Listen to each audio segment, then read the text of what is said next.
ఉమ్మడి ఆదిలాబాద్ జిల్లాలో ఎండలు మండిపోతున్నాయి. ఆసిఫాబాద్ జిల్లాలో సింగరేణి బొగ్గుగనులో బానుడి బగబగలు కొనసాగుతున్నాయి. ఎండలు వడగాల్పుల మధ్య కార్మికులు పనిచేస్తున్నారు. కార్మికులు వడదెబ్బకు గురికాకుండా యాజమాన్యం ఉపశమన చర్యలు చేపడుతోంది.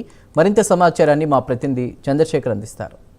ఆదిలాబాద్ జిల్లాలో బాణుడు తన ఉగ్ర రూపాన్ని చూపిస్తున్నాడు. దీనికి సంబంధించి ఉమ్మడి ఆదిలాబాద్ జిల్లాలో గరిష్ట స్థాయిలో ఉష్ణోగ్రతల ప్రభావంతో అయితే ప్రజలు అల్లాడిపోతున్నారు. ఉదయం 7 గంటల నుంచే బాణుడు తన విశ్వరూపాన్ని అయితే చూపిస్తున్నాడు. సాయంత్రం 6 దాటినా కూడా వేడి సెగలతోటైతే ఉమ్మడి ఆదిలాబాద్ జిల్లా ప్రజలు ఉక్కపోతతో అయితే నానా ఇబ్బందులు అయితే పడుతున్నారు. ప్రస్తుతం మనం శ్రీరాంపూర్ ఏరియా సింగరేణి ఉపరితల గని వద్ద ఉన్నాం. దీనికి సంబంధించి ఇటు ఉమ్మడి ఆదిలాబాద్ జిల్లాలో ఇటు ముఖ్యంగా మంచిర్యాల, కొమరంభీం, ఆసిఫాబాద్ జిల్లాలో ఉపరితల గనులపై అయితే పరిస్థితి చాలా ఎక్కువగా ఉంటుంది. మామూలు కంటే సింగరేణి గనుల పైన ఇంకొక 2-3 ఉష్ణోగ్రతలు అయితే అధికంగా ఉంటాయి. ఇప్పటికే 45 డిగ్రీలకు చేరువలో ఉన్న ఉష్ణోగ్రతలు అయితే సింగరేణి ఉపరితల గనుల వద్ద అయితే 46-47 డిగ్రీలతో అయితే ఉష్ణోగ్రతలు అయితే ఉంటాయి. దీనికి సంబంధించి ఇప్పటికే ఇక్కడ ఉన్న సింగరేణి అధికారులు అయితే ఇప్పటికే కార్మికుల హాజరు శాతం తక్కువ ఉండటంతో అయితే ఇప్పటికే అన్ని ఏర్పాట్లు అయితే చేశారు. దీనికి సంబంధించి కార్మికులు పనిచేసే వేళ చలవ పందిళ్లతో పాటు ఓఆర్ఎస్ ప్యాకెట్లు, మజ్జిగ ప్యాకెట్లను కూడా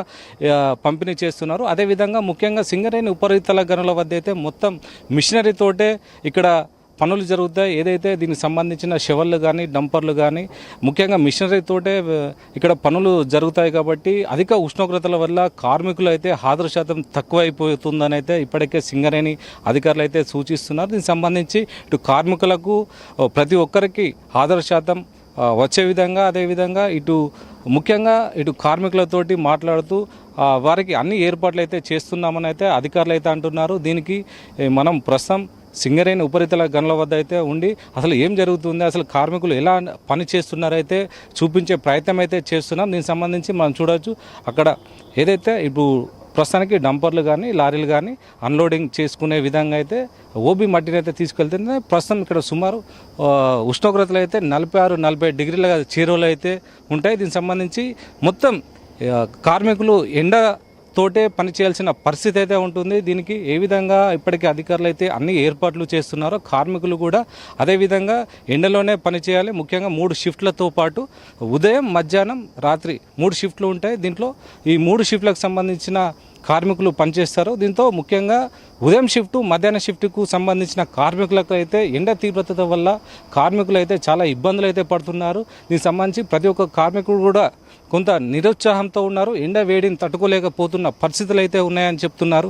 ఏదేమైనా కూడా ఇటు ముఖ్యంగా సింగరేణి ప్రాంతాలలో అయితే ఉపరితల గనుల వద్ద అయితే ఉష్ణోగ్రతలు అధికంగా ఉంటాయి. దీనికి సంబంధించి ముఖ్యంగా అదేవిధంగా ఇటు మంచిర్యాల, కొమరంభీం, ఆసిఫాబాద్, నిర్మల్, ఆదిలాబాద్ జిల్లాలో ఎన్నడూ లేని విధంగా అయితే ఉష్ణోగ్రతలు అయితే నమోదవుతున్నాయి.